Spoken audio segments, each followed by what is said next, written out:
اور جب ہم نے موسیٰ کو کتاب اور معجزے عنایت کیے تاکہ تم ہدایت حاصل کرو،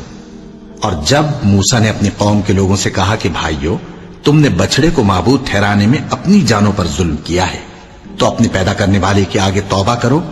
پھر اپنوں کو قتل کرو، تمہارے خالق کے نزدیک تمہارے حق میں یہی بہتر ہے،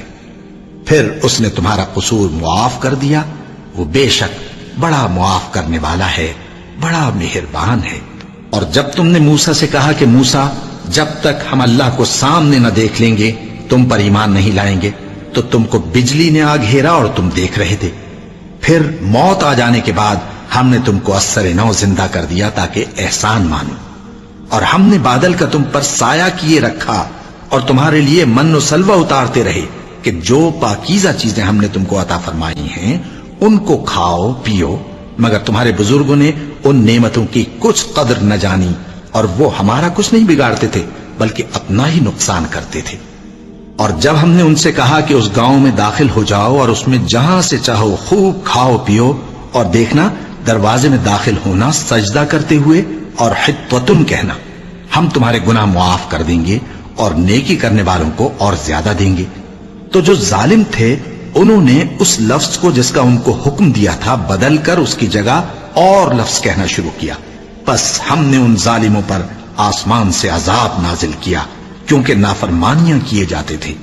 اور جب موسیٰ نے اپنی قوم کے لیے ہم سے پانی مانگا تو ہم نے کہا کہ اپنی لاٹھی پتھر پر مارو، انہوں نے لاٹھی ماری تو اس میں سے 12 چشمے پھوٹ نکلے، اور تمام لوگوں نے اپنا اپنا گھاٹ معلوم کر کے پانی پی لیا۔ ہم نے حکم دیا کہ اللہ کی عطا فرمائی ہوئی روزی کھاؤ اور پیو، اور زمین میں فساد نہ کرتے پھرنا۔ اور جب تم نے کہا کہ موسیٰ، ہم سے ایک ہی کھانے پر صبر نہیں ہو سکتا، تو اپنے پروردگار سے دعا کیجئے کہ ترکاری اور ککڑی اور گیہوں اور مسور اور پیاز وغیرہ جو نباتات زمین سے اگتی ہیں ہمارے لیے پیدا کر دے۔ انہوں نے کہا کہ عمدہ چیزیں چھوڑ کر ان کے بدلے ناقص چیزیں کیوں چاہتے ہو؟ اگر یہی چیزیں مطلوب ہیں تو کسی شہر میں جا اترو، وہاں جو مانگتے ہو مل جائے گا، اور آخر کار ذلت و رسوائی اور محتاجی و بے نوائی ان سے چمٹا دی گئی، اور وہ اللہ کے غضب میں گرفتار ہو گئے۔ یہ اس لیے کہ وہ اللہ کی آیتوں سے انکار کرتے تھے اور اس کے نبیوں کو ناحق قتل کر دیتے تھے، یعنی اس لیے کہ نافرمانی کیے جاتے اور حد سے بڑھے جاتے تھے۔